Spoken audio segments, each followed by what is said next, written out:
Now, house builders may be banned from selling new houses in England as leasehold under new government proposals. A public consultation has begun on the issue. After it emerged, some housing developers have been selling leaseholds onto investment firms, leading to extra costs or rising charges for homeowners. Here's Jonty Blue. Newly built houses in the UK used to be almost totally freehold. You buy the property and the land it's built on. But increasingly, house builders have been selling them leasehold, meaning you don't own the land and have to pay them annual fees. It's a way for builders to make more money. Often the annual fees rise regularly and buying the freehold can be very expensive. Katie Kendrick owns a leasehold house in Ellesmere Port near Liverpool and wants to buy the freehold, but the company which owns it has increased the price from £4,000 to £13,000 in less than a year. I've asked the company for a breakdown of how the freehold is calculated, the methodology to the valuation, to which they've failed to provide me with. They've said that I can either go with it, or if I challenge it, then I have to take on their legal fees. Owners have also found that the ground fees are increasing rapidly. That often makes their property unsaleable. Baz Jaffer owns a one-bedroom flat in North London. I'd go on the record to say that it's completely morally and ethically wrong.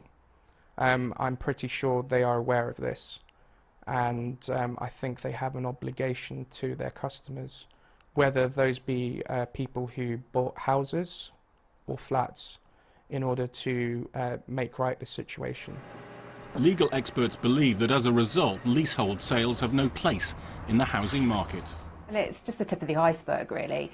There's all these people who are stuck in this leasehold trap.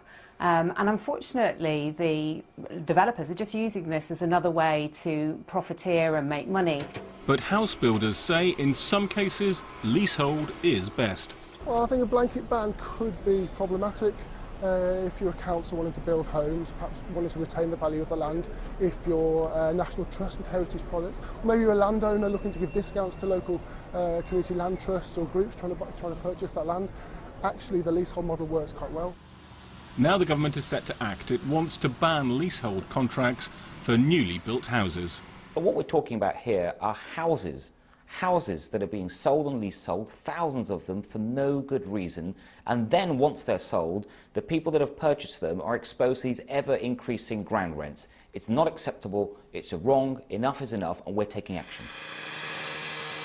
But that leaves thousands of people who bought new leasehold properties stuck with contracts that mean they face increasing annual bills and unsellable homes. Several building firms have set up compensation schemes to cover claims of mis-selling and bad legal advice, but a ban on future sales of leasehold houses will do nothing to help homeowners already caught out by buying leasehold. Jonty Bloom, BBC News. Let's talk to Mike Jackson, who lives in Birmingham and has recently bought a house which is leasehold. Mike, thanks for joining us. No problem. Are you in a leasehold trap? Have you been conned, do you think? I'm not sure if I'd describe it as cons, but we didn't really have a choice. We wanted to make use of the government's Help to Buy scheme. There's not many houses around that we could access through that, and the one that we've accessed had a leasehold with it, and we did know that, but there didn't seem to be an alternative. OK, no alternative. You were almost sort of forced into it, it sounds like. In the sense that for the property that we could afford to buy, that's what we needed to do. Yeah. Sure. And did you inquire before you bought the house how easy or difficult it would be to get hold of the freehold once you decided perhaps later on to do that?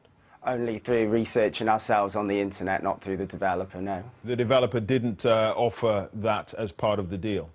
Not a set fee that I'm aware of or in anything that I've seen, no. Right, OK. So you've gone into this with your eyes wide open. Do you think the law should be changed? Yeah, I mean, I can't see a reason why a house on its own footprint needs to have a leasehold. It does just feel to me, as far as I can tell, like we're going to be charged for something that ordinarily you'd expect to just have as part of the original purchase. Yeah, because one wonders what the ground rent is. Yeah, I'm not sure, and on top of that, we do also, our roads are not under local authority maintenance, so we also have fees on top of that as well. All right, so you apparently have to pay towards the maintenance of the road running by and stuff like that? The roads and the public areas, and that's a fee that will be determined at, they say, reasonable amount, but will be determined each year based on estimates of what needs to be done, yeah. So is that part of an estate then? Well, it's a new development on what development. was, yeah, and was the hospital here, so it's a big development, yeah. All right. OK, Mike, thanks for joining us. Thanks for your perspective. No problem. Let's talk now to Louie Burns, Managing Director of Leasehold Solutions. He's with me in the studio. Good to see you. We just heard Mike there make the point that the developer didn't suggest that the freehold might become available for him at some point in the future, didn't give any indication as to how difficult it would be to get hold of the freehold. That's where you come in.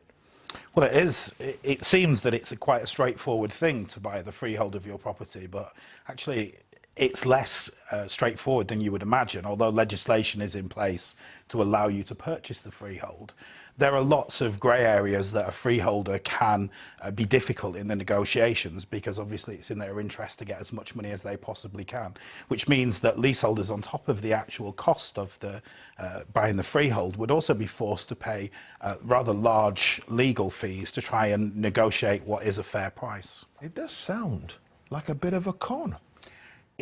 It does, and it probably is. It's very difficult, and it's not just the leasehold houses that face this, it's all leasehold properties in the UK. Yeah, because you can understand a leasehold on a flat in an apartment. You know, you need the ground rent to deal with the shared balconies and stairs and whatever, the upkeep of that communal area.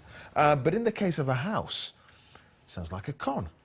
Well, there's absolutely no reason outside of a very few different options that could possibly mean that they would have to be sold leasehold. Besides that, these homes have been sold as leasehold just to create an asset class and to get additional money on the price of the building.